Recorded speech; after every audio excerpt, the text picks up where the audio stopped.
आशा करছি আপনারা সকলে ভালো আছেন, সুস্থ আছেন। আজ একটা নতুন রেসিপি নিয়ে আপনাদের সামনে চলে এসেছি। এগ চাউমিন, যেটা ছোট থেকে বড় সকলেরই পছন্দের। আমি এখানে আপনাদেরকে একটু আলাদা স্টাইলে চাউমিন বানিয়ে দেখাচ্ছি, যেটা সাধারণত আমি নিজেই বাড়িতেই বানিয়ে থাকি। আর এটা রাস্তার দোকানের থেকে অনেক গুণ ভালো টেস্ট। চলুন তাহলে রেসিপিটা শেয়ার করা যাক। প্রথমে আমি মন পছন্দ মতো ভেজিটেবলস নিয়ে নিয়েছি। বিনস, বাঁধাকপি, গাজর, পেঁয়াজ, কাঁচা লঙ্কা। তো সবগুলোকে আমি একদম পাতলা পাতলা সরু সরু করে কেটে নিয়েছি। আর আমি এখানে 3টে রসুন নিয়েছি। রসুনকে আমি এখানে গ্রেট করে নিচ্ছি। আপনারা এখানে ক্যাপসিকামও দিতে পারেন। তো চাউমিন সেদ্ধ হওয়ার জন্য আমি কড়াইতে জল বসিয়ে দিয়েছি। এখানে আমি লোকাল শপ থেকেই চাউমিন প্যাকেটটা নিয়েছি। কড়াইতে স্বাদ অনুসার লবণ ও তেল দিয়ে চাউমিনগুলোকে আমি সেদ্ধ করে নিচ্ছি। সেদ্ধ হয়ে যাওয়ার পর নর্মাল জলে আমি চাউমিনকে ধুয়ে নিচ্ছি। তো তেল দেওয়ার একটাই কারণ, যাতে একে অপরে না লেগে যায়। এরপর ভেজিটেবলসগুলো আমি ভেজে নিচ্ছি এখানে লবণ আর একটু হলুদ দিয়ে। আপনারাও সরু দেখে চাউমিন নেবেন, মোটা চাউমিন নেবেন না, কারণ মোটা চাউমিনের থেকে সরু চাউমিন আমার মনে হয় বেশি খেতে ভালো লাগে। ভাজা হয়ে যাওয়ার পর এখানে আমি মটরশুঁটি নিয়েছি। মটরশুঁটিকেও আমি ভেজে নিচ্ছি একটু লবণ আর সামান্য হলুদ দিয়ে।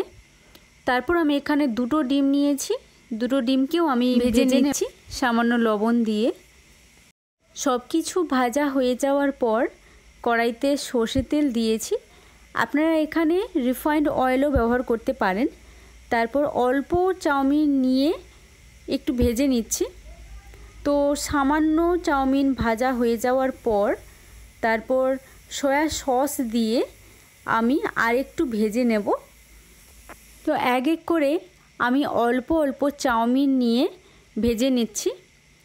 আর ভাজা হয়ে যাওয়ার পর লাস্টে অল্প সয়া সস দিয়ে সবগুলোকে আমি আস্তে আস্তে করে ভেজে নেব। চাউমিন ভাজার সময় আপনারা মিডিয়াম টু লো ফ্লেমে রাখবেন, না হলে কড়াইতে চাউমিন লেগে যাওয়ার চান্সটা বেশি থাকে। আপনাদেরকে একটা কথা বলে রাখি, চাউমিন সেদ্ধ করার সময় 100% সেদ্ধ করবেন না, 90% সেদ্ধ করবেন। আর এইভাবে ভাজবেন, তাহলে দেখবেন চাউমিন একদম জড়িয়ে যাচ্ছে না, ঝরঝরে হয়েছে। এরপর কড়াইতে সর্ষে তেল দিয়ে পেঁয়াজ আর কাঁচা লঙ্কা একটু ভেজে নিচ্ছি। ভাজা হয়ে যাওয়ার পর রসুন, গুঁড়ো লঙ্কা আর 1 চামচ ম্যাগি মশলা, টমেটো কেচাপ দিয়ে একটু নেড়ে নিচ্ছি। তারপর ভেজিটেবলস আর ডিম ভাজাগুলো আমি দিয়ে দিচ্ছি, দিয়ে ভালোভাবে নেড়ে নিচ্ছি আর একটু অরিগ্যানো ছড়িয়ে দিচ্ছি। এরপর ভেজে রাখা চাউমিনগুলো আমি আস্তে আস্তে দিয়ে দিচ্ছি আর এই মশলার সাথে ভালোভাবে মেখে নিচ্ছি। মাখা হয়ে যাওয়ার পর আপনার রেডি হয়ে যাবে এগ চাউমিন। আশা করছি আপনাদের এই ভিন্ন ধরনের এগ চাউমিনটা ভালো লাগবে। আর যদি ভালো লেগেই থাকে তাহলে অবশ্যই আপনারা বাড়িতে ট্রাই করবেন আর জানাতে ভুলবেন না কেমন হয়েছে। আজ তাহলে আসি, নমস্কার।